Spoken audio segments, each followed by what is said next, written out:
Well, welcome everyone. It's good to see on a virtual setup, like all of us enjoying in our own home, and then we are also meeting each other. So I liked Martin once wrote on LinkedIn, and I pinched it, and that was so we are actually physically distanced, but we are not socially distanced, and that is so true. There's no like social distancing is like for people who are like that they would do for all year, but then this is a time when people are physically distanced themselves, but we are not socially distanced, and online brings it together. So last month we just thought we'll give it a break and we'll see how it goes, and then we decided that we would do a virtual meetup, and then yeah, and so good to see you all. Martin is going to kind of facilitate that today, and just to give some of you know Martin already. um, when I speak about Martin, I just get kind of the memory of last 5-6 years working together and learning so many things from him. This kind of brings me into that, where there are stuff, if you want to learn something on leadership or conflict resolution or behavioral science or anything like that, and Martin is somebody who speaks from very depth, and that's what kind of makes me, whenever I go to the meetup, you pick up something, and this meetup is about picking up something which we can use practically.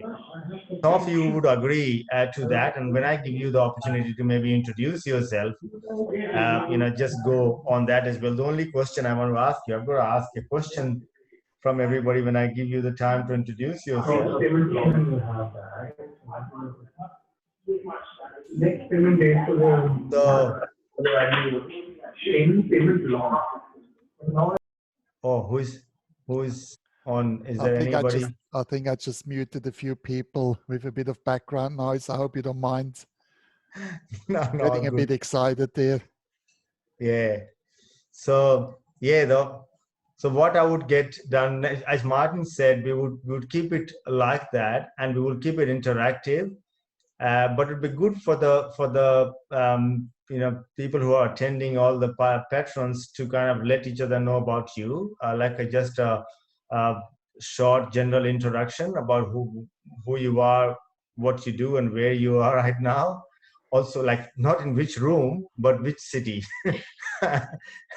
And if you just add one thing, that what do you like? What's your kind of expectation from today's meetup? So the topic, as you said, how to use best use of isolation.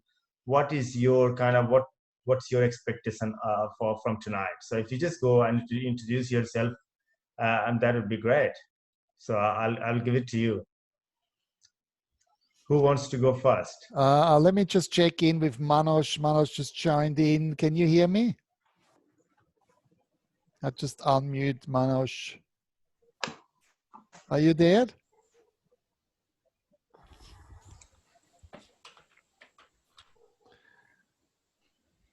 We'll see. He's just setting up probably. That's okay. Somebody else wants to go? Gisela is the first one on the screen. Do you want to just start from the top? I think Gisela was the first one signing up or signing in. I think so. I'm originally from Namibia, from Windhoek. I came here to Australia in 2012 and still here. I have forgotten when I joined this meetup, but I really found it so beneficiary and learning that all the time.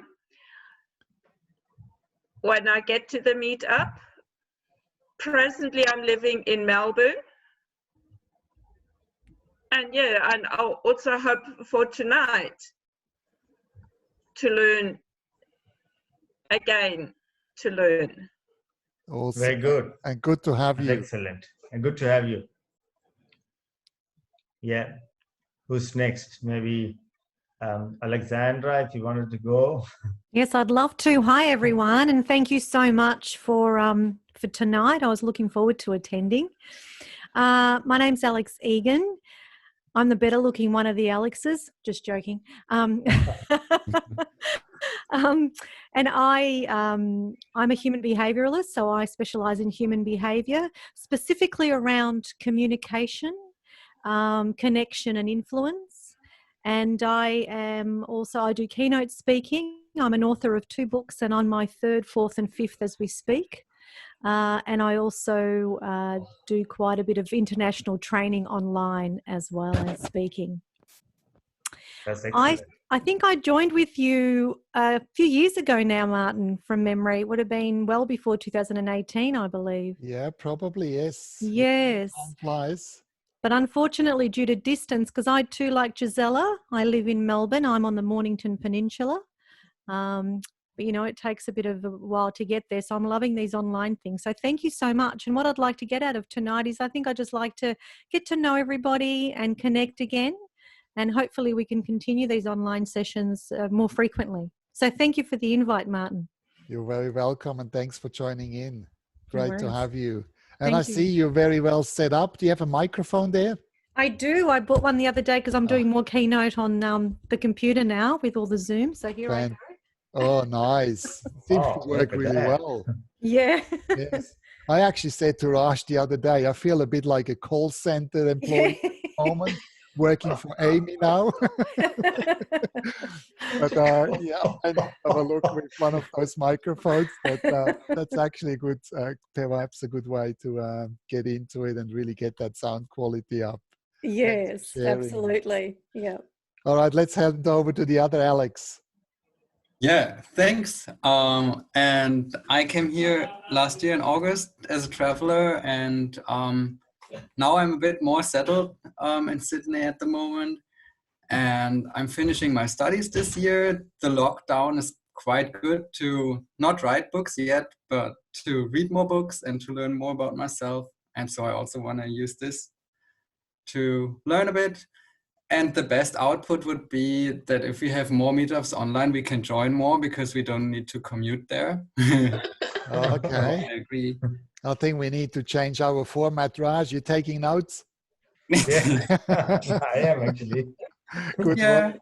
And yeah. I think I'll be inspired when this will be over.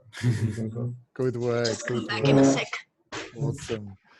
And Mai as well. Mai is taking some notes. Mai is part of the Meetup family for quite a while too. You want to go next?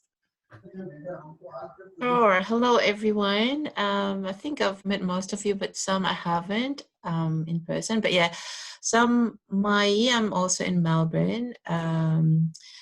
I come from an IT background, corporate ITs. I've been doing that for 25 years, but I have recently, well, it's almost a year now, left that to take some time off and spend more time with my kids. I've got a 16-year-old and a 14-year-old, so I figure they're gonna grow up so quickly. Might as well spend, you know, their last few years, teenage years. So yes, I'm doing part-time work at the moment. Very flexible, so I'm mostly working from home as well. So isolation wasn't really new to me, but I love going to the network, these sessions, these meetups, just to network with people. Fantastic. Thanks, Mai. No worries. And Zain? Hi guys, my name is Zain. First of all, I do want to put a bit of an elephant in the room that I've got a bit of a stammer. So if I break and then talk, that's not the media. It's me as a person. And coming from what I do, by profession, I'm a software developer, and currently we're looking for work, and unfortunately I've been one of those who lost their jobs in the COVID, and mainly I'm from the UK, as I've been brought up there, and my current expectation from coming here is learn a lot from Martin, Raj, and all the others or whatever I can, and also meet new people as well. Awesome. Good stuff. Beautiful. And thanks for joining in again. You joined one of the last, actually the last face-to-face session a couple of months ago. Yeah. And we had a really great conversation there. I would actually like to kick back in there, refresh one or the other thing and really build on. Having said that, the ones who haven't joined in there, it is a standalone. It will all make sense. So absolutely great, even if you're just joining in today. And David, good to see you as well. Me. Of course. Hello, everyone. I'm David, ex-engineer turned innovator, designer, futurist, helping people to innovate better, transitioning their ideas out of their head into the real world and making a positive contribution to humanity with that. Why I'm here? Mainly to learn from Martin how to do better online workshops and to see what of my content he stole again from me, and also to learn about conflict resolution, because most of the time when Martin and I meet, we have sort of a conflict. So that's why I'm here. Awesome. Always good to have you. That's wonderful. I think Manoj is still sorting out his issues, and Vandana went to help, and she's gone away doing that as well because he's just next door. She's been bugging me on my phone, so okay, is that he would be shortly on. But so we can just start, and then they can introduce themselves at the end, maybe if we find time. Awesome. I think Manoj actually dropped out. I saw. I'll keep an eye on the waiting room. I will certainly meet him again, and hopefully he can join in. Otherwise, he might just need to crash your party, huh? And then I'm sure we have 3 people fitting on that couch. Yeah. Yeah, we'll have to get him here then. Awesome. Good work. All right, Raj, if that's okay, I'll take over. Let's get into it. There's quite a few things I would like to share with you. And as we said, please feel free. It's a great small group where we can just really pop in, get some comments. You can also use, of course, writing if you like. I keep a bit of a group chat view as well. So let's see how we go. Officially welcome from my end as well to our first monthly meetup online. It is really history here, but it seems it's not the last one, and we certainly take your feedback on. And the way it looks, we probably run a few more sessions if that suits our members more. Now, I think we can certainly agree that life has changed a bit. But before we head into the topic itself, even to know a bit more and meet each other a bit more, I would like you to actually go to your name. So let's play around with the Zoom. Let's just go to your name on the participants. Can everybody see on the list there's an icon for participants? Just click on there. And then when you actually go to your name and you hover over your name, you can see mute or more.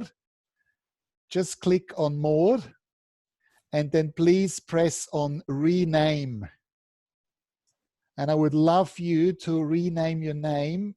Please leave the first name, but then at the same time add, please, 1 or 2 words that really describe yourself well. And Gisela is already a step ahead of me. Gisela, innovative thinker. I love it. So Gisela used 2 words. And of course, that's absolutely fine. Let's see how we go here.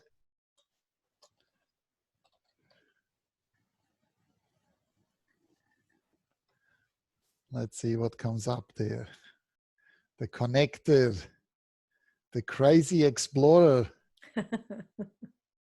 Go-getter.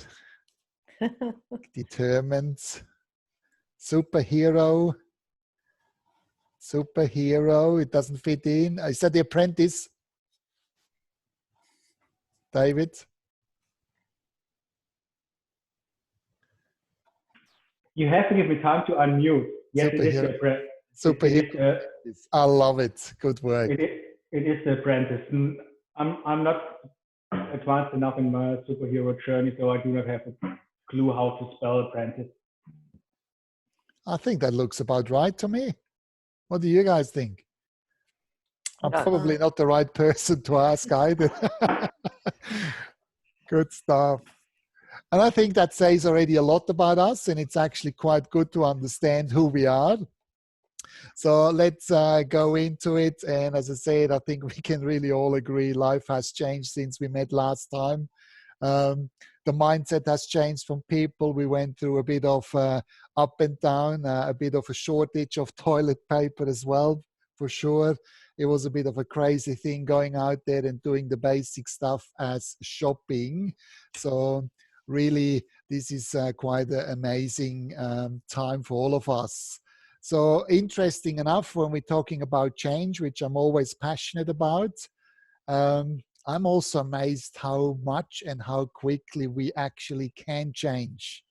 I've been a promoter of change for many years, and I would say the last 5 or 6 years, I was running so many change management workshops, and people often told me, Martin, you know, you're a dreamer, you don't really know what's going on, and it's just, it is too difficult. You can't just let people working from home.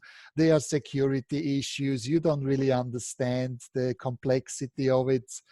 But fascinating enough, COVID-19 came along, and I would say within about, 4 to 6 weeks, we achieved what was impossible for the last 5, 6 years. So I'm quite amazed how well we can change if we have to.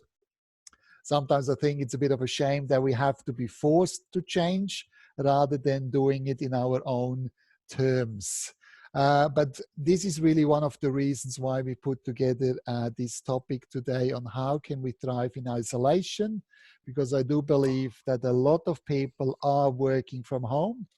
It can be in isolation, and it can, of course, also be the other way, that you're doing homeschooling from home and everybody tries to do their stuff working from home, having kids around, and that can be a bit of a crazy time as well in some sense.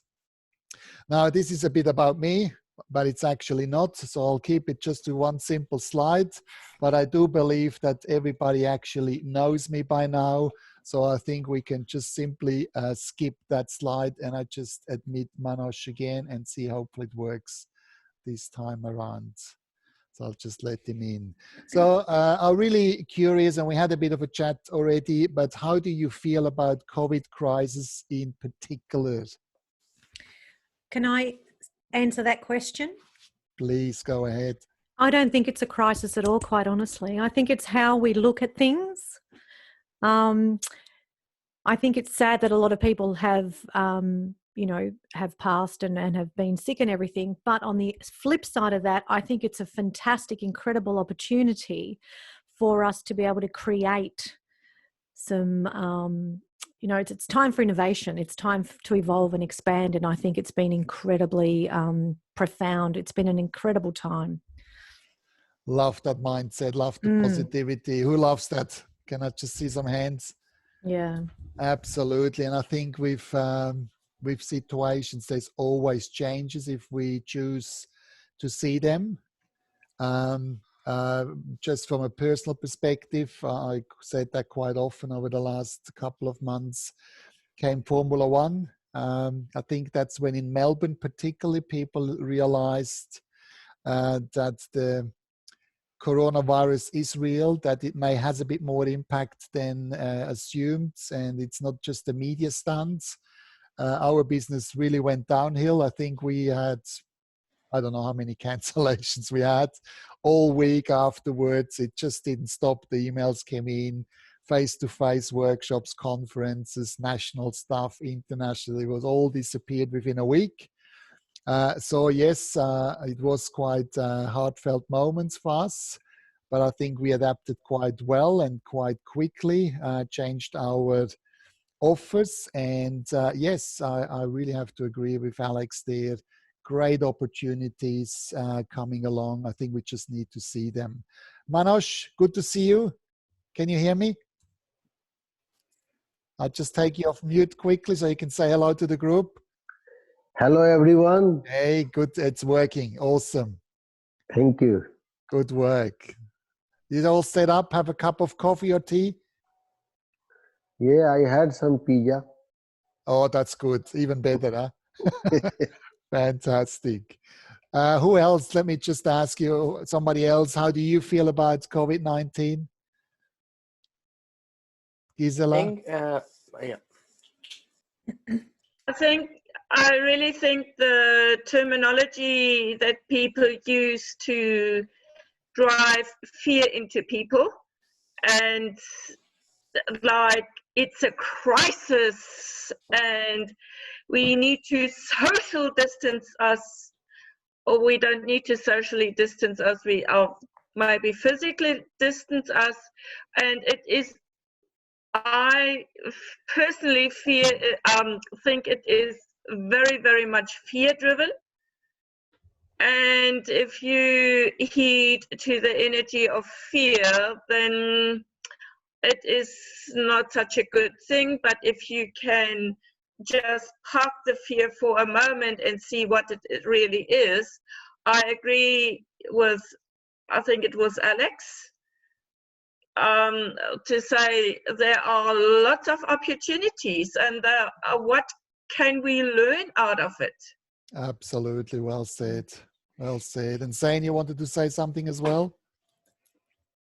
Yeah, sure. I just wanted to add a bit onto Alex's comment that I think it's really brought us closer to our loved ones, as in we are kind of spending a lot more time rather than being busy in our daily lives. Absolutely. Yeah, good point. Yeah. Absolutely. And as Raj said, we had that conversation. I do agree. Sometimes words are always very important. And sometimes we're getting it wrong. I said from the beginning, I really don't like the word social distancing. I think we need to socialize more than ever before, but yes, on a physical distance. And of course, using Zoom, or even picking up the phone and having a conversation with family, friends, work colleagues is a very good way to communicate and to stay in touch. Really important. What I've learned is over the last couple of weeks is pretty much we do need to go with impacts. We do need to go through a curve. Now, I'm not talking about the COVID-19 curve here. I'm talking about the curve here more from a sense of an emotional journey. And maybe I haven't got it all the way right, but this is the emotions that I've seen, or the different stages that I observed with the people I worked over the last couple of months. And I did some mapping along with other different uncertain times where people experience and how they react. And I think quite often we are on different stages and we have to work our way through. The first one, I believe, is the shock of the event. Hang on, something actually happens here. And the shock is, I put that in red, it's this kind of wake-up call almost, where we have to make a decision on how to deal with. And quite often the denial comes in, and I think we see that. We just had demonstrations in Melbourne over the weekend. Comments were like, COVID-19 doesn't exist, it's made up, it's manipulation, whatever. So there's still certainly, I believe, a lot of denial around, where people completely ignore the fact and are just looking for evidence that it doesn't exist. And probably it's the case that people don't really know how to deal with that situation. Now, not knowing how to deal with the situation quite often can lead into frustration. That, as I said, not sure how to deal with it, where we burn a lot of energy, where the energy is wasted. So the curve is actually going down. And we need to be very careful that we don't go into that depression where we're losing the purpose. So I said before, being very busy. I think it's a very good problem to have. That means that we're still having purpose and some vision on what we're actually working towards. And that's a really important part of that phase, so that we can actually get out of it and come to a point of acceptance. So acceptance is a very important stage where we move from dependence more to the independent level, coming to terms with a new situation, where probably David gets quite excited with the innovation, and Alex as well, where we can start experimenting, looking at new opportunities, what's out there, how can we move forward, what is working, what's not. And I think one of the important parts is that we are very curious and open to see the new norm, and the new norm, which is then committing to a life on those new norms, however they're going to look like, based on our findings and what's actually working and what's not. Now, I just hand that back to you. What do you think you are personally, or if you have a team as a leader, just ask yourself as well, perhaps, is where do you think your staff, your friends, your family members would be, however you actually want to apply this model? And just give me some feedback, perhaps. I love this model. This is very similar to the learning model, I would imagine. And it just sort of takes us on a bit of a journey. When we learn something new happens and we go into shock, you know. I mean, I think all of us tend to go through this somewhat all the time when new things happen. But it really depends on, I think, on our mindset as to how quickly we traverse through these, these bits and pieces. And so, yeah, I think a lot of people at the moment are potentially in frustration, depression, maybe. Yeah. Not too many are in experiment and new norm. Yeah, yeah. And you said that beautifully, because it's exactly what it is. It's almost like grief. There are certain ways where we have to go through. The question is not, can we skip? No, we can't skip. I believe we can't skip of any of those stages. However, we have a choice how long we want to stay in each of those different steps. And the problem only starts once we get lost in a step where we can't progress further, if that makes sense. Yeah, I love how you said that. Yeah. So it's really not a question if we have to go through. Yes, we do. But it's up to us on how long we stay in those different spots. And of course, needless to say, we want to get through that as quickly as possible to get out on the other end, to really create a new norm that is working for us, so we can move forward and really grow and with courage and strength and achieve what we actually want to achieve, which presupposes we need to be clear on a new vision, new goal. From a business perspective, we may even need to look at different value propositions. Even our website, last week we worked on the website. We completely changed our offerings based on the current situation, that people understand the needs, which probably has changed compared to last year. So it's very important that we do act. Awesome. Now I would like to share with you a bit of a poll as well, because here it comes the research. That's more the research based on ABC. It was just released last week. And I picked just a few really interesting. I can send you the link through as well. Boredom. Now, this is COVID impact on Australia, particularly research done compared to the beginning of the year to now, really the impact on COVID-19. The proportions of Australians experiencing boredom with a high frequency. I'm just asking you, and I put a poll up afterwards. Do you think it decreased, stayed the same, doubled, tripled, quadrupled, quintupled? Oh my God, now here it comes, huh? The Swiss try to get the spelling right, or the pronunciation even. Sextupled, is that right? I like that. Something like that. I'd like to see what happens in 9 months' time. Absolutely. Now let me see what you guys up to here. you should be able to see a poll here. Yep. Please click on it. Have an educated guess. What do you think Clever are you? happened there with boredom? Just pick one and see what's happened. So, just a quick question. Is that our personal opinion about ourselves, or as in Australians in general? That is actually based on extensive research here in Australia overall. That's an interesting question you ask, Martin, because it's a hard one to answer because we don't know. Simply because everyone's so different, I suppose. Yes. Let's just see what's happened. But definitely, I'm just thinking, when you had this graph where everybody is at a different phase, Correct. because there are hospitality people working in different industries where their depression or frustration level would be more because they've lost the job as well. Whereas the other ones who have the job, they're trying to find a new ways or different things because they have kind of some income there. Same thing with boredom. People who've got purpose and they are somebody who is always self-motivated, doing something like they have some kind of purpose.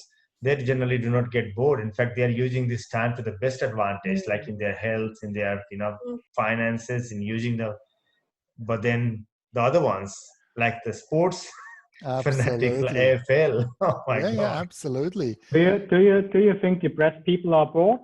Depressed people are so busy with thinking about the end of the world that's far away from being bored. That's a very interesting view, absolutely, because there's a lot of things going on, but maybe not as resourceful as it should be, as mindful as it should be, perhaps. Now, coming back to the poll here, boredom, oh my God, none of you got it right. The answer is actually, it did. With a second chance, yes, Alex, you got it absolutely right.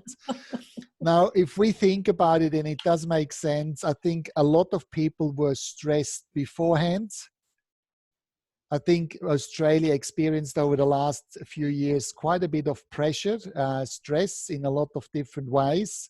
However, having said that, yes, it sextupled from 4% to now 26% of Australians experiencing boredom. And I think that has a lot to do with a lot of people losing their job and perhaps not really sure of what to do with themselves, perhaps as well. Now, I'll just stop this one we had here. So some people even said decrease, stay the same. We had a few double, triple, and quadruples, but actually, yes, it went from 4 to 26%. Let me close this one off here. Now, let me ask you this question. Stress, because stress is what lives on the other side, and coming back to Raj's feedback, what do you think happens? I'll just stop this one here and I go into this. So you should see the new poll for stress. Same question based on Australia overall. What do you think happens to stress? Decrease, stay the same, double, triples, and so on. Just pick one again. It hasn't come through. Hasn't come through? No. No, There we it's go. out there. Yeah, got it. All right, we have a bit of a delay, but I'm glad. So it's there.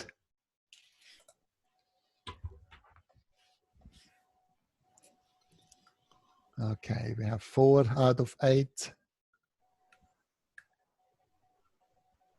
Some people are a bit hesitant. Yeah, we're getting a few more. All right. Oh, look, 1 each. How interesting is that?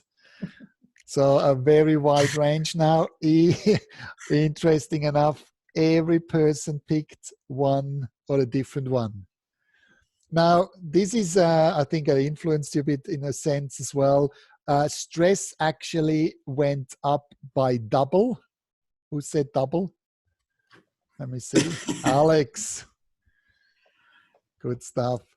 It went up double. Now, it doesn't seem like that lot, but as I said before, We had already quite a few people stressed prior to COVID-19. It was actually on 14%. Now it's on 29. 29 means it's almost every third person in Australia that experiences stress quite frequently. So I just wanted to do that poll to give you a bit of an idea of reality and what's happening within Australia. And I think it's important. So that leaves us or gets us into the actual topic of today, how to stay motivated in isolation. That's where we start off. And then we're going and looking into the 4 archetypes of success. Now, let me ask you, or let me explain to you the statistics that I shared with the comfort zone. And I'm sure you heard about the comfort zone before. The comfort zone, in some sense, to me, is that mindset of I know what I know. So therefore, I feel very comfortable with the situation. These are the things that I've probably done 100 times, 1,000 times, or even more. That's why it is quite comfortable. Now, what's that line around the comfort zone? Anyone know what that is called? What's the outer shell of the comfort zone? The unfamiliar zone. Yes, that's outside, and the line itself that you can see hopefully on the shared screen is what we call the boundary conditions of our thinking. This is how far our thinking goes. This is where our thinking stops. So every time we have a conversation, every time somebody asks us a question that we never ask ourselves before, when we say, oh, that's an interesting question. Oh, I like that question. I never thought about that. This is when we hit the boundary condition and we go, as Alex said, we are actually going into the learning zone. We're stepping outside of the comfort zone into the zone that we kind of compare on a mindset perspective as I know there are things that I don't know. So far, so good? Now, the problem with the comfort zone is nothing new comes out of the comfort zone. Absolutely nothing. Because if we knew it, or if we don't know it, we have to learn it first. Therefore, we have to step outside the comfort zone. So, of course, it is very important that we spend quite some time outside our comfort zone that sometimes can feel a bit uncomfortable, where we activate our brain, where we create neural pathways, where we learn. That's really important. Now, what's happened when we step further outside of the learning zone? What's the next zone outside of the learning zone? Any idea? What's happening? If Saints again? Anxiety zone. I love that. Yes. The stress zone. The stress zone. Yes, you're actually both correct. I'm calling it the panic zone. The panic zone is actually literally now the perforated green line, as you can see here. This is a metaphor where we say, you know what? I'm pushing you over the edge. In other words, it's not just not comfortable anymore. Now you're really pushing your luck. Now I feel completely uncomfortable. I'm start to panic, stress, anxiety, panic is happening here. And of course, needless to say, that cannot be healthy. This is where we try to do too much in too little time with not enough resources. Now, the problem or the question is, if we spend time in the panic zone, and especially the almost 30% of people who are stressed very frequently, which clearly indicates they are in the panic zone, what do you think going to happen with the people? What's the reaction to it? Demonstration at Parliament. Yes, and what are they really craving now? And you can see that on the street, you can see that in people when you talk. What is it that they're really craving for? The comfort zone. the comfort zone, this is the stability, the certainty, the job security, being able to pay the bills. So what are they doing? They are actually retrieving back into their comfort zone more than ever before. So can you see how counterproductive that can be if we push ourselves too much, or if we push our team too much in too little time? So we're actually creating a counterproductive effort where people start to hide and actually go back into their comfort zone and want to stay there for too long. Now, the other opposite, of course, here is what's happening if people are staying too long into the comfort zone or are hiding in their comfort zone. Then there's no growth if they just stay inside. Yeah. And that's where the boredom fits in. That's where the other part fits in, which we see quite dramatically increasing in Australia. So people are sitting at home, they feel trapped, they don't really know what to do. And even going outside for a walk feels like too much panic, too much uncertainty. So their comfort zone is not expanding, their comfort zone is actually shrinking. And Mother Earth or the universe clearly says nothing can ever be the same. Either you expand or you shrink. Really important to understand, because quite often people say, why can you not just accept me the way I am? Why can I not just be the same as I am? Well, you can't. It's like the conversation we have right now. After that meetup, you cannot be the same version anymore than you used to be when you joined in, because we had a conversation about things that you may knew to some extent, but certain things are new. So your boundary condition is changing, your comfort zone is changing. We are maybe not as aware of, but it does happen. Cool. Now let's go back one step. I think it's very unhealthy to have that retrieve of magic or of comfort zone. Let me talk about magic here now. Now, quite often, as I said even before, when people feel bored, when they lose the purpose, that presupposes that we lose the magic. The magic to me is what I call the purpose, the vision in life, the things that gets us out of bed, the things that makes us feel happy, the achievements we get in our life. The challenge, of course, is when we look at this chart here now, the comfort zone is actually quite far removed from the magic. So how do we get there? That's my question.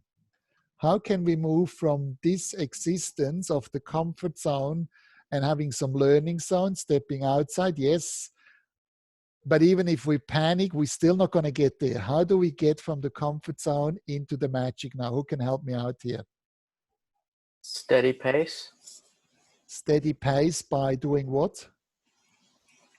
By doing new things slowly and every single day. Love it, Zane. Absolutely beautifully said.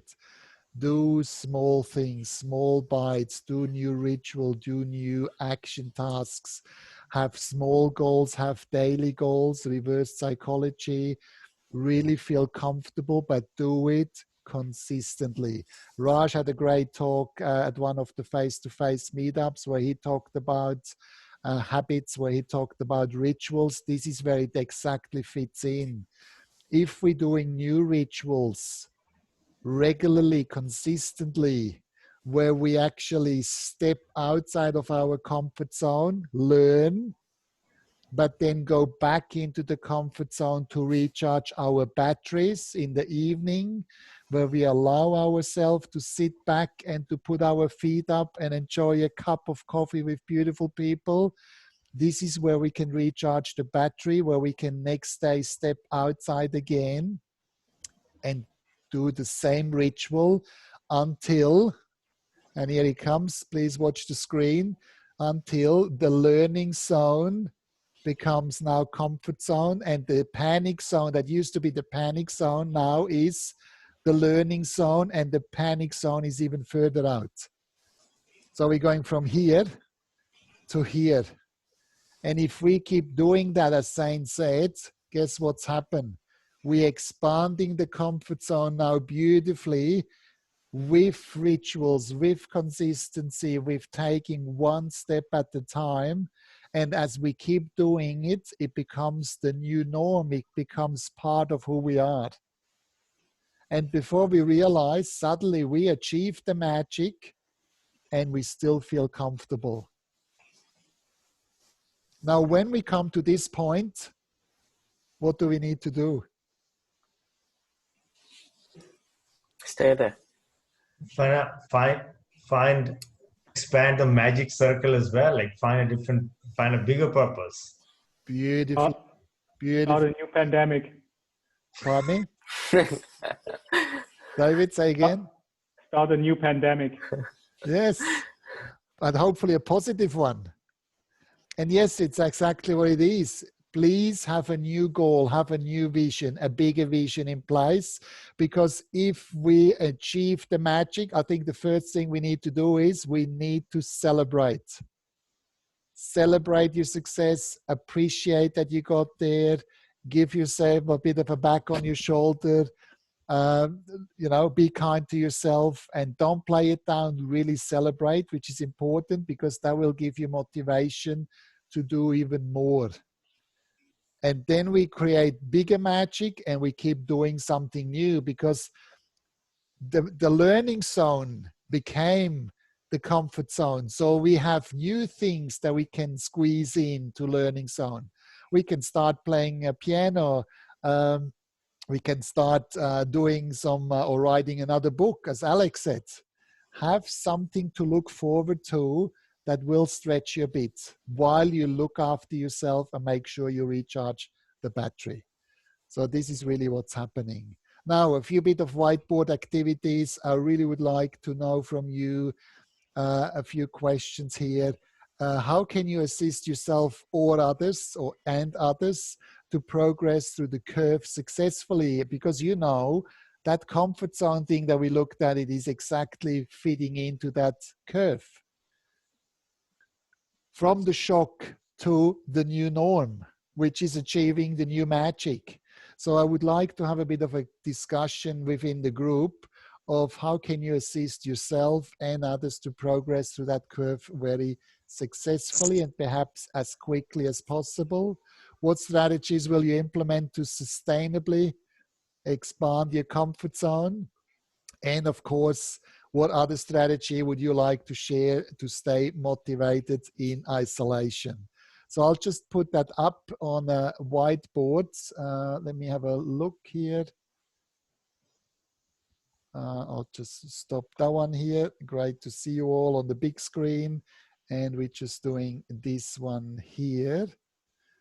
Now, I'm not sure if you used a white screen before. If not, you probably have on your screen, somewhere there's a green box which says annotation on top of the screen. Can you see that somewhere? Or you already have a toolbar with text, drawings. Annotate, yeah. Stamps, annotate, just click on annotate.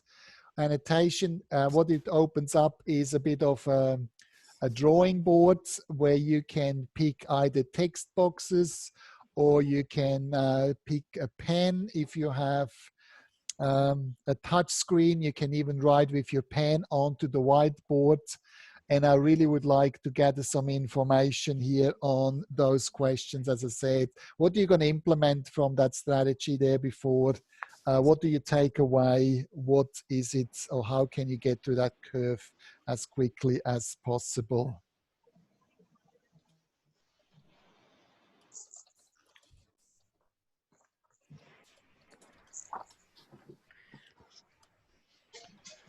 Something like this.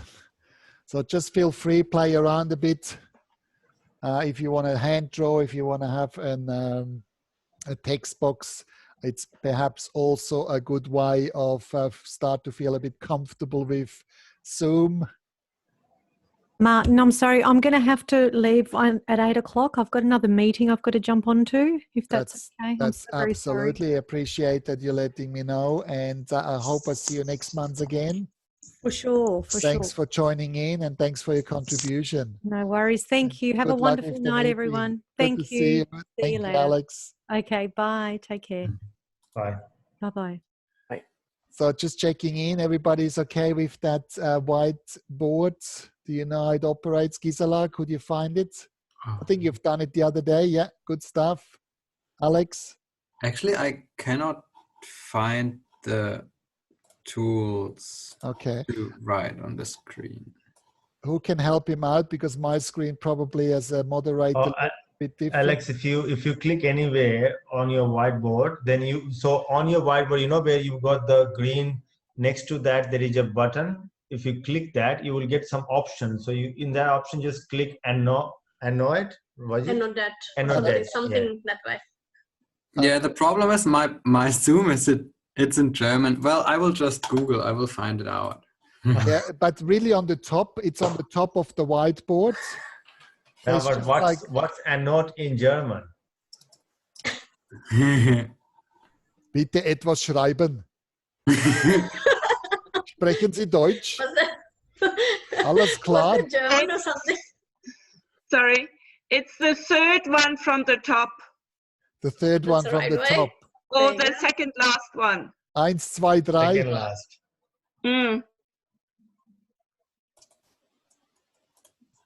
Okay. What is it called? Oh. It's called kommentieren. But I was not sure if it's... That sounds good to me. Let's try this one. That's good. And then I had to not on the mouse, but I had to press on text. Then you can type.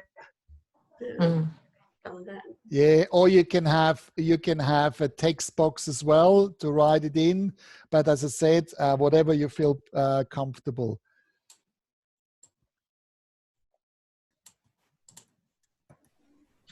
Someone is writing, that's what you can say, right? Yeah. So how can you assist yourself or others through getting through that curve, or strategies on how you can sustainably expand your comfort zone? Change habits, create your personal improvements plan. Yeah. Be in the right forward. And positive association. Sorry. No, that's good. Positive association. Job keeper, job seeker. Government plan. Yeah, look, sometimes it is financial support to clear your head. As actually Alex said, when our business was done, I said, all right, I'm going to write 3 books. 3 books, one for each level of our methodology, getting clarity, revising all our materials.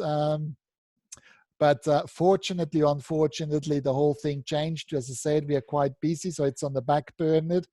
But if we have time, especially the people who feel bored, if they can find opportunities, it is beautiful, because this is a great time to go ahead of the game. If we utilize that downtime to know and work towards a vision.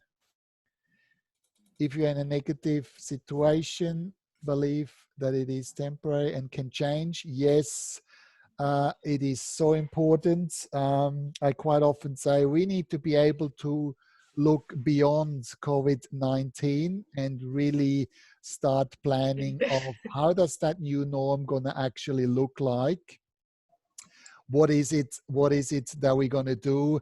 Where are those business opportunities? I think they are very important questions that we need to ask ourselves. Who deleted all that stuff? Raj. He will type in for everyone to read nicely. What a perfectionist, huh? Probably taking the whole of the whiteboard space. I actually did a webinar yesterday to about 120 people, and one of the questions was, right now, is it more important to be a perfectionist and high performing, or is it that we actually socially looking out for each other and for our staff? to ensure that we have a really safe and supportive environment and see that as an investment. So that was quite an interesting topic itself. Awesome. Look at this. Create with someone to create opportunities to be accountable. Yes. Create your personal improvement plan. Yes. Okay, we had that. Be in the right and positive association. Yeah, fantastic. Now, one thing that I've learned certainly as well is really to be kind to yourself. I think it is so important that we allow ourselves, yes, to go back into that comfort zone. It is important because sometimes it's misunderstood. Procrastination, being lazy. No, it's okay to be lazy, but maybe language the whole thing in a different way, where you rejuvenate, where you meditate, where you recharge your battery, and it is important. So you can't just give.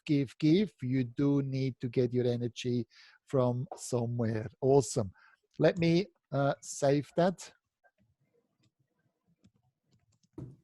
Whiteboard saved. That's fantastic. Somebody else wanted to add something, or can we close that off?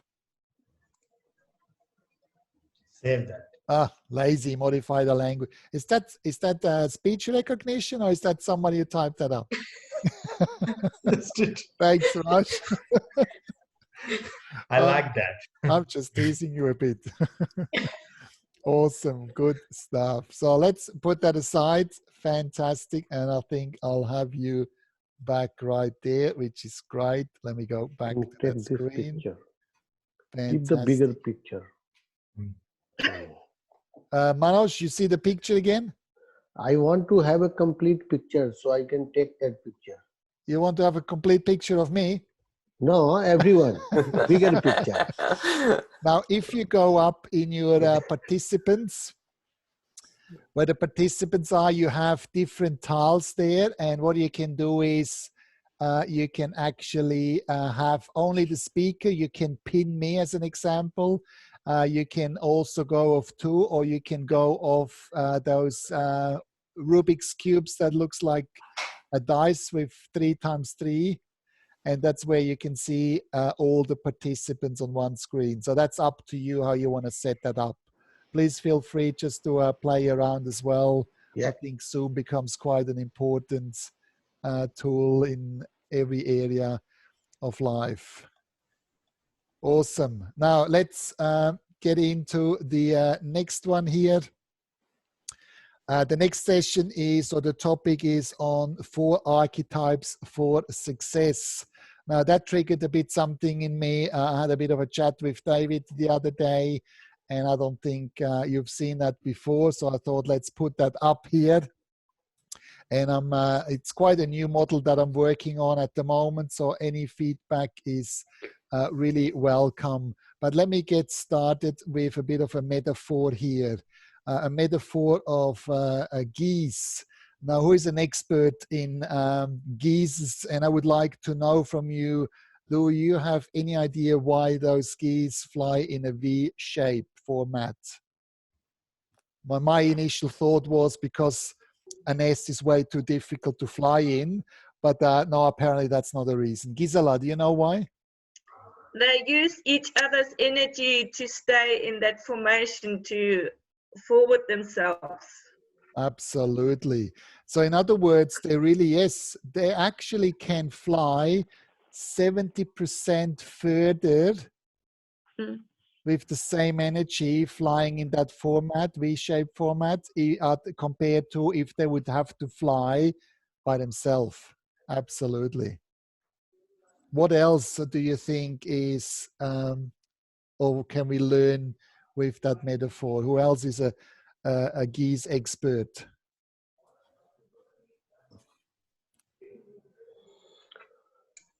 Teamwork. Teamwork, yeah. Where did I came from, Banana? Yeah. Yeah, teamwork. Absolutely, it is teamwork. It is teamwork in a sense that it's not always the same goose in the front. What's actually happening is they do rotate. Now, from a leadership perspective, who is the leader? It's the one in the front quite often, isn't it? It's the one who shows the way. It's the one who decides on the direction. Now, what I've learned here with that metaphor is the geese do change in leadership. And I love that, because I don't think the leader should always be the same person. It's not sustainable. How cool is it to have a group of people where there's a lot of different leaders in there and everybody know exactly where the destination is? Remember that magic point we're looking for? That's the common goal. They know they're going to fly south. They're going to go to a warm climate. They know, they agree on it, and they all pull or fly in the same direction. Gisela, what else can we learn about that metaphor? With regards to leadership, I just wanted to say there is already a long time ago the 360-degree leadership, and that is based on the model that each one does do the role they are required, but also around them sustains and helps the other one to achieve a common goal. Absolutely. Absolutely. And that common goal need to be there. And as clear that we are on the goal, as more we communicate the goal, as easier it is, as less conflict we have, as more teamwork we have. Which brings me to another point. Geese actually also, I'm not sure, honking. Do they honk? Is that the right term? I think it is. They honked at each other. In other words, they communicate very well. Just in another online webinar, I talked about connection and communication being really important. And I came up with that quote of, when connection and communication go down, so does creation.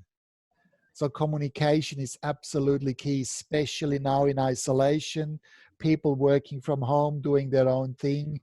If they don't know what needs to be done, if they don't have clear, transparent communication, they're probably going to drift and just do things to keep them busy and to pass time, but not really something that will contribute to get closer to the magic.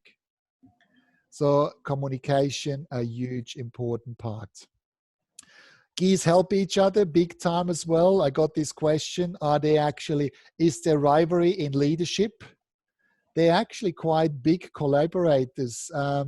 What's happened, research shows as well, if a goose is shot down or actually injured, another two geese stay with the injured goose until that goose dies or until that goose is ready and able to fly again.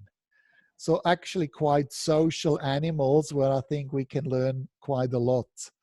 Now, why I'm asking that question in some sense is when it comes to a business, even for ourselves, I identified 4 archetypes, 4 identities that we need to be able, 4 hats that we need to be able to wear as a leader or as a successful individual person. Now, you may wonder what that is, and I start off by saying that a challenge that we quite often face is that we only see ourselves as one identity. How often do I hear people say, oh, I'm just a stay-home mom. Oh, yeah, but I'm just a chef. Oh, I'm just you insert the blank, whatever you identify yourself with, which is quite limiting. Now, I refer that to another metaphor because I believe metaphors are very powerful. I refer that almost to, you know, those bar tables that you have when you go to a bar, those really high tables with only one leg. The ones that are really wobbly, you just touch them and they almost fall over. And I think this is a good metaphor for a human being as well. If we see ourselves only as a business person, what's going to happen if we lose the job? That leg is chopped off. We're going to end up on the ground. We don't have anything else to stand on. And I see that quite often in business where we're focusing so much on one identity that it becomes quite dangerous.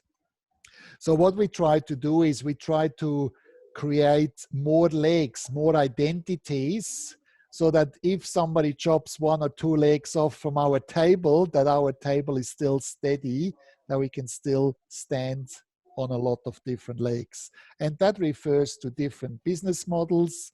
Rather than having or putting everything on one joker or one card, make sure you have different services, different products, different types of offerings, that if something goes down, that you still have the opportunity to have an income and actually make money.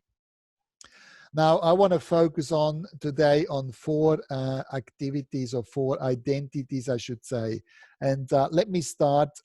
Let me start with the good old dynamo. Who remembers the good old dynamo on the bicycle?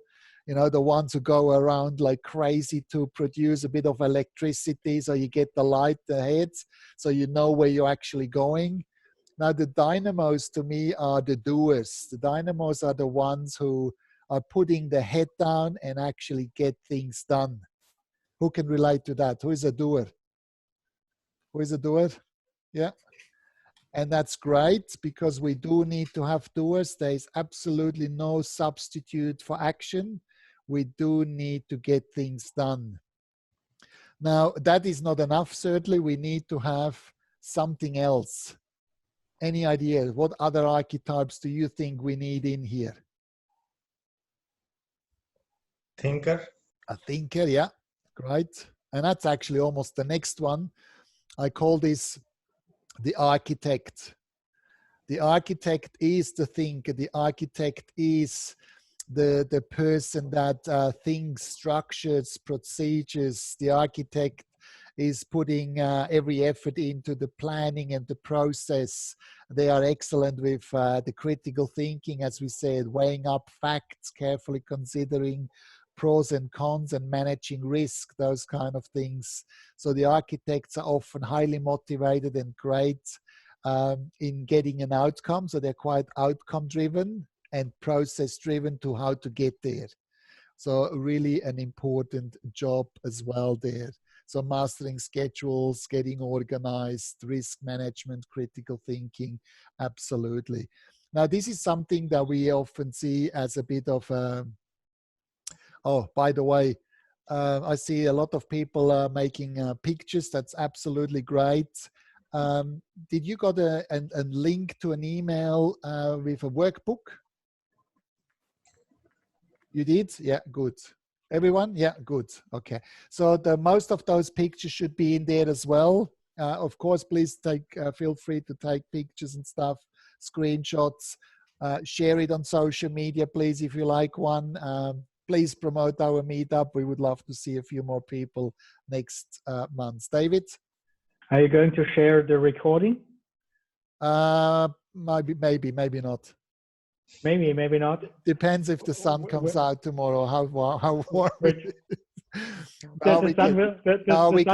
Now I can certainly do that. I love to share that with the people that are participating.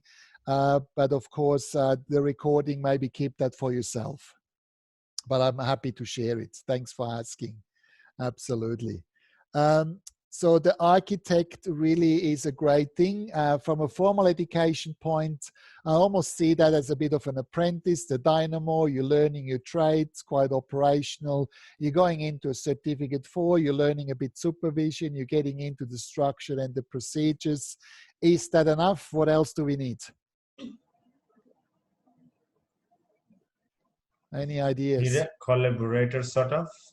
Oh, geez, you're stealing my show, huh?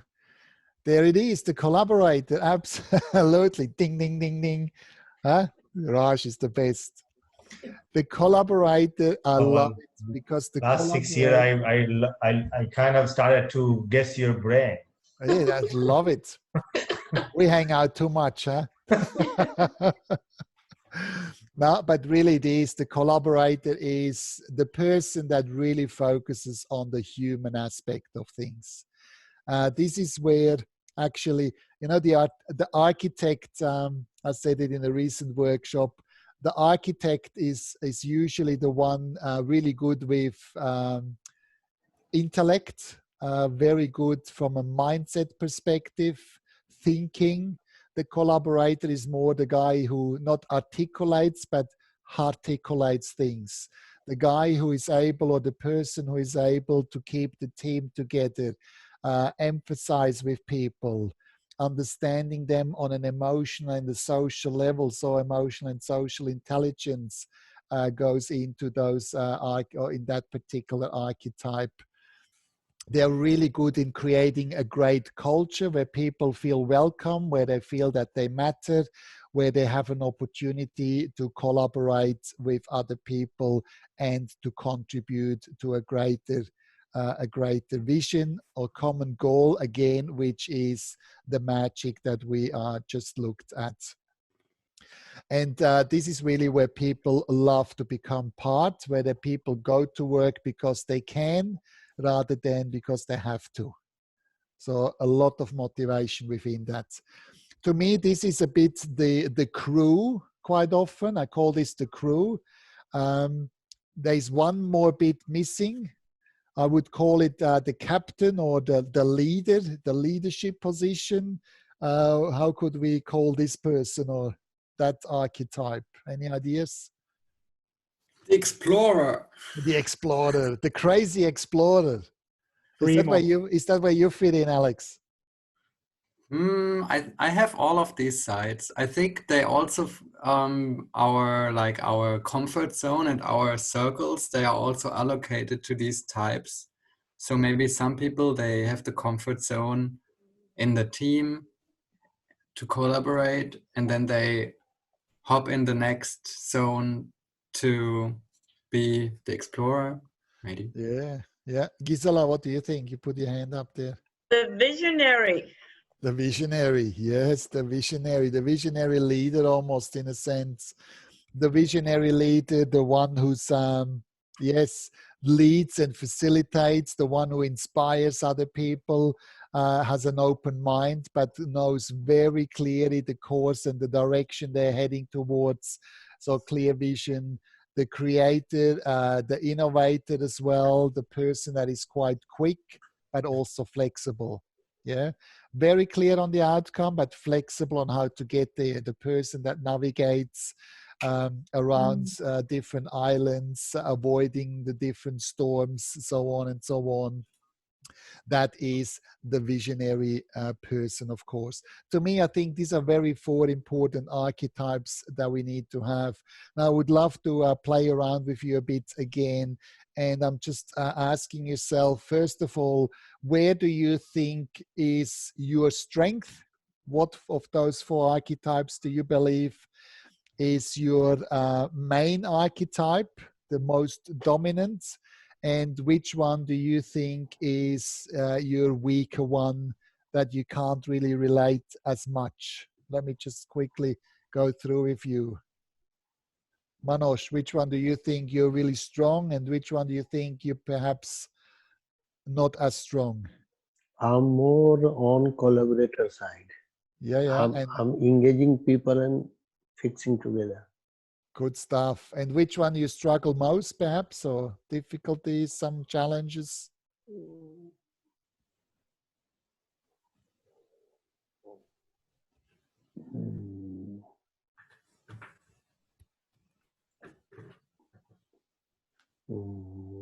Sometimes I feel like, I can't go much into the deeper thinking. Thinker. So is it the architect or the visionary? Which one are you talking about?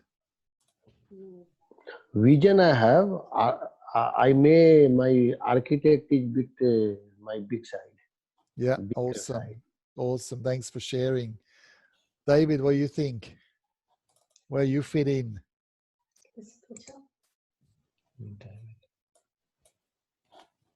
Oh, you're still muted. Hang on. I'm still muted. Good. I guess I'm a visionary, and I'm sure that's number one. And I take on all the positions when they are required to keep moving towards the vision. But if I would be one of the four musketeers, my job would be the visionary, and the other 3 would cover the other bases. Awesome. Mai, where do you fit in, I think? I think very similar to David. I'm going to steal your answer. Visionary for the most part, but I think I can flexibly do the other roles. Although architect probably would be my sort of weakness, because I guess where I'm strong at is seeing the strengths of other people and actually building that up and, using those strengths. So strong collaborator as well, probably? Yeah.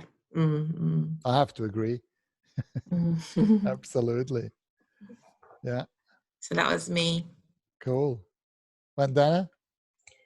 I'm strong on being a collaborator and good at architect as well. The thing that I lack or I'm behind on is being a visionary. So I don't see a very big picture at the initial stage. So I'm a step-by-step person. So, just have the faith, the belief, and then take the further step. And then that's how I draw my pathway pretty much. Yeah, awesome. Awesome. Raj? That says the answer because he's the visionary. I follow the path. I actually had to develop those work doing part and then the leading part with vision, because I had a really good collaborator and a really good architect to kind of put things together. So Love it. Perfect partnership. I'm not very and good. He's a good doer as well. He leads the way in the family as well. Yeah. I'm not a good collaborator though, so that's a challenge which I'm trying to be better at. Awesome. Awesome. And I'm going to get back to that. And Mai said, yes, that's the perfect partnership. If we see, of course, the benefits of the opposites of the things that we maybe lack a bit. And that's a really key part.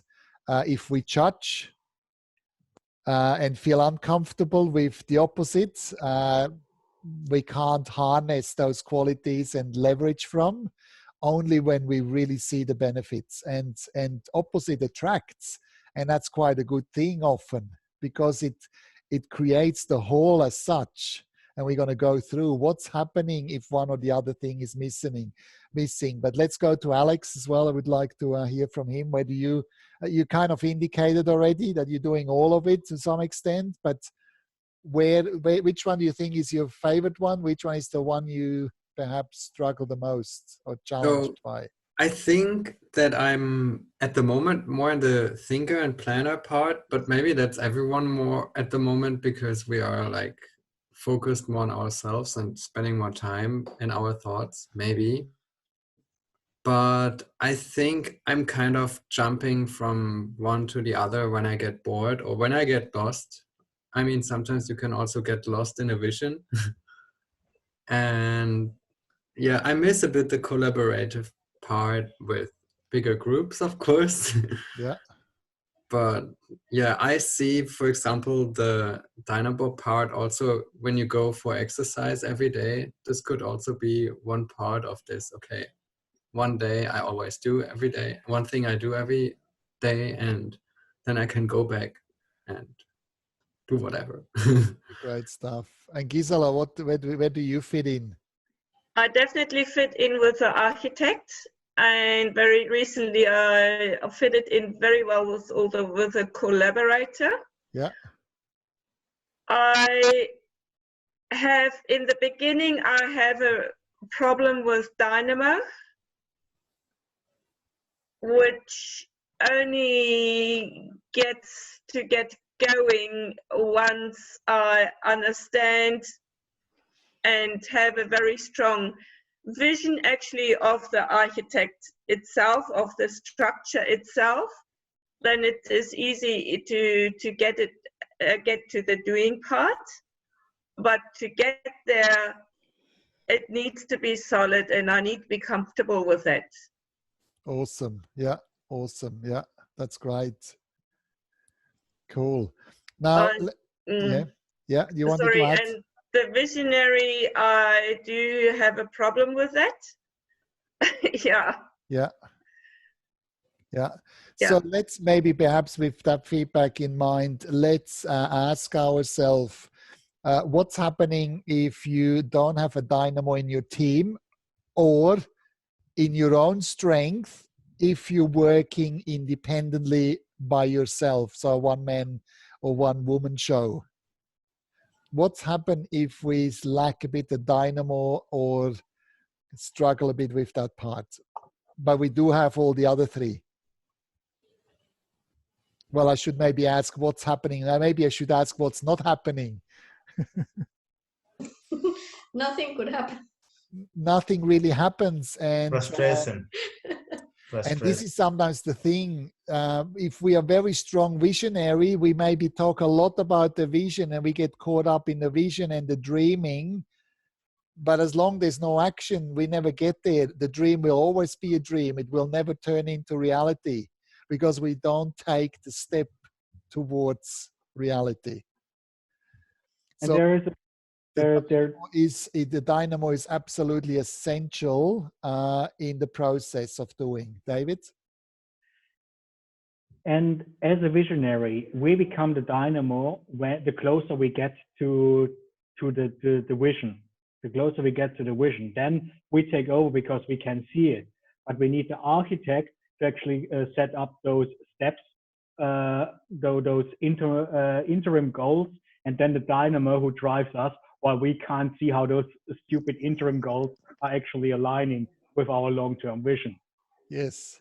And I love that because when we need to be careful, and you said that beautifully, David, when we have a vision that is 1 year away, the goal setting exercise. Next year, May 2021, I want to have, and the brain says, that sounds like a lot of hard work and sweat. Way too far ahead. What's about today? Where's my reward? How can I feel good right now? I better gonna watch some TV and put my feet up and eat some chips. So instant gratification versus long-term planning. So as David said, as closer we can get the goal, what can I do today to get one step closer to my big vision? So the small goals is almost like a guiding post. Are we on the right track? What can I do today that gets me closer? If I can do that, it gives me a sense of achievement. It gives me a sense of purpose, which gives me the motivation for the next day to take the next step. So small chunks, also to avoid stress and anxiety, is very important. Well said. What's happened if we don't have an architect? Well, David answered that question in some sense.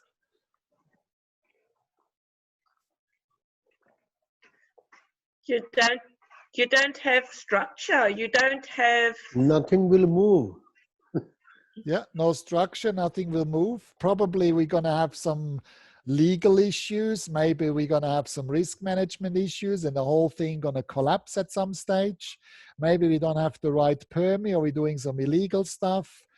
Maybe we have all these kind of problems coming along that are not really encountered for, or we don't achieve our KPIs and everything takes way too long because we don't have those structures and guidelines clearly in place where we can say, yes, we are on track, we're falling behind, or we're actually ahead of things.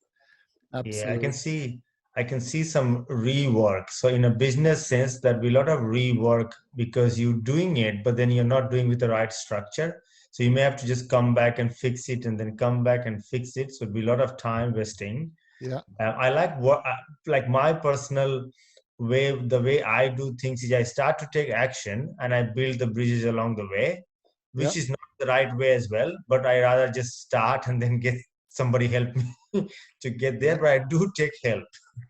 I did a project management workshop the other week, and I said clearly, a well-structured project takes only twice as long as you think. And badly structured project management will take 3 times as long.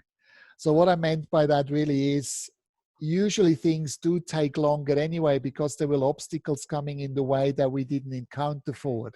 but at least let's have some structure in place of the things that we've learned, that we know, that we did research on, and still we need to have some flexibility along the way, of course, to, yes, as you said, Raj, to overcome, deal with things, but with no structure at all, or architects, that will fall together very quickly. So what's happened without the collaborator? What's happened if we don't have a collaborator? David was waving at me. Was that just a wave, or did you want to add something to the architect? Yeah, actually, the visionary and the architect, they have to negotiate a lot, and there's a fluid transition in between both of them, and you have to find the right match for that. As I see it, and it might be a little bit black or white, the collaborator and the dynamo, they are a little bit, they can work independently, but the visionary and the architect, they have to work together to basically create the roadmap. The dynamo needs to buy in, and the collaborator, as long as the collaborator does have a team that she or he can motivate, they normally fine. But the connection between the visionary and the architect is really important. Absolutely. And if I can add to it, coming back to my quote before, I think all four need to play really well together. If the four, if connection and communication goes down between any of those four, creation will go down. If connection and communication go up between those fours, creation will go up. That's exactly the point. I really do believe each one of those ones we need to have in ourselves, especially as a leader. We need to be able to be the visionary person. We really have to be. This is our main goal. However, we need to be able and flexible to jump into any situation in any other archetype as required. There are times where we need to go into the production or on the operation side. There are times where we do need to deal with mediation and staff issues. There are times where we need to sit down with the architects and really negotiate, as David says. As more we connect those four in harmony, in sync, congruency, as better outcomes we get. Absolutely. So with the collaborator a bit more, what's happened if we don't have a collaborator? What's the main implications there?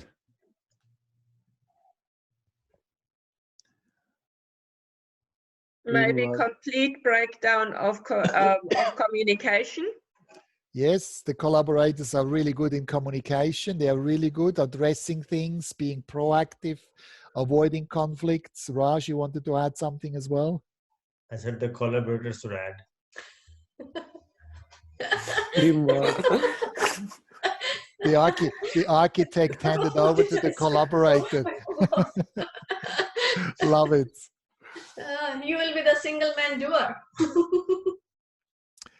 Who went over to Manoj to help him? I'm just resting my case. No, but there is no teamwork if there is no collaborator. Did she tell you off? No. Oh, it's beautiful. And last but not least, the visionary. Now, guys, that somebody needs to knock off at 8:30. We still have a bit of catch-up, networking, drinks, virtual drinks. Is everybody staying till 9 o'clock? I'm going at 30. Yeah. I have something here. Yeah, no, that's fine. I'm gonna finish that slide. If you need to knock off, that's fine. With the rest, is it okay if we go 5 minutes over? Bring that to a close. All good? Yeah. Awesome. Good work. And Manoj, thanks for joining in. If you want to head off, I'll absolutely appreciate it, and it's No okay. problem. And I hope I see you again next month. Thank you. Awesome. So what's happened if we don't have a visionary leader? Gisela? Oh no, I was waving to Manoj. Ah, good. Yeah, me too. Awesome. Good work. So really the visionary, it's where we just don't have a direction. We're losing the direction, especially if the visionary is too much in the doer and the activity. I refer often to a cruise ship. the visionary is the captain. He needs to be on the bridge. He needs to see the horizon. He needs to have very clear direction on where the cruise ship is heading. Otherwise, probably sooner or later, we will hit that iceberg. So the visionary, yes, the leader is really flexible. Let me say that again. He can jump or she can jump into any of those 4 identities at any given time, but he and she knows, that leader visionary person knows that the main objective is the safety and the vision and the purpose and steering and making really good decisions. So that really is a bit of my idea on how I came up with. Now, let me just quickly see. I think we're going to go through this one. Yes. Now, next, and we can continue that conversation a bit. But next meetup is planned, Raj, right? Thursday, the 11th of June, 7 p.m. Melbourne time, Australian Eastern Standard Time. We all agree? Should we be able to probably do it online anyway, because we are not that far off from restrictions yet. So I think it would be a safe bet if we're doing another online session. Is everybody fine with that? Yeah. Yeah, good. Awesome. I think it worked quite well. Raj, you're taking the lead next month probably. We're going to come up with an idea. If you have a particular topic, maybe let us know. I think we're quite flexible. If not next month, the following months. But I think we've done quite well for our first online sessions. Yeah, excellent. I really appreciate your insights, your contribution, and I think it's actually quite good in a intimate environment and having 5 to 10, maybe 15 people max really joining in. That would be awesome. Having said that, guys, most importantly, please remember, you come first. Leaders are always good givers, always give. But it is really important to keep you in mind. So please don't hide your feelings just to keep others going. As I said, you are too important. Please take care. Reach out to people for help if you require it. I really like this group. We're building friendships. We have very regular people here, very familiar faces, always open, of course, to new members. So if you know anyone you think would join in and really get value from those meetups, please invite them, bring them along. I would love to see a few new members and faces as well. But I think if you need to talk to someone, that social distancing, which we want to overcome, please feel free to pick up the phone, use the website, the online platform, stay in touch, do connect, and make sure your mental and emotional health is top priority, because only a healthy you can help others. And I think we really need to keep that in mind big times. So till next time, as I said, we're still gonna do a bit of socializing. If you want to have a beer or whatever, or some nibbles and stuff, we stay on till 9 o'clock for sure, so we can continue the conversation or just talk about whatever we like to. Till next time, please stay safe and look after yourself. Please do connect with us on social media if you haven't done it yet. My time is up. That's me. And let's do some socializing and networking. And thank you for being part of the meetup. It was really great to see you online.